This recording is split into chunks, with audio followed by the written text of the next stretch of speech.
Third class చదువుతున్న అమ్మాయిని 6th and 7th class చదువుతున్న ముగ్గురు అబ్బాయిలు రేప్ చేసి ఎక్కడ వాళ్ళ పేర్లు బయటపడతాయేమో భయపడి చంపేశారంట. ఇంత చిన్న ఏజ్ లో అంత క్రూరంగా ఎలా ఆలోచించారు, అంత ఘోరమైన పని ఎలా చేయాలనిపించింది? నా దృష్టిలో one of the major reasons ఏంటంటే ఇప్పుడు నా చేతిలో ఉన్న ఈ మొబైల్. ఎందుకంటే నేను చాలా మంది పేరెంట్స్ ని చూస్తున్నాను, వాళ్ళ మొబైల్స్ వాళ్ళ దగ్గర కన్నా వాళ్ళ పిల్లల దగ్గరనే ఎక్కువ ఉంటాయి. ఏడిస్తే మొబైల్ ఇస్తారు, తినట్లేదని చెప్పి మొబైల్ ఇస్తారు. అలా ప్రతి రీజన్ కి వాళ్ళ చేతిలో మొబైల్ ఉంటూనే ఉంటుంది.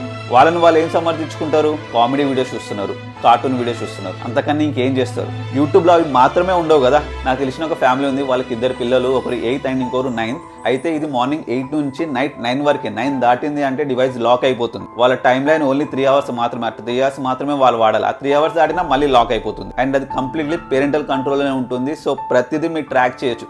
కనీసం అలా అయినా మీరు చేస్తారా అంటే కొంతమంది చెయ్యరు, అది పట్టించుకోరు. సో ఈ వీడియో చూసాక కొంతమంది అన్న అర్థం చేసుకొని ఇలాంటి మొబైల్స్ని పిల్లల నుండి దూరంగా పెడతారని అనుకుంటున్నా.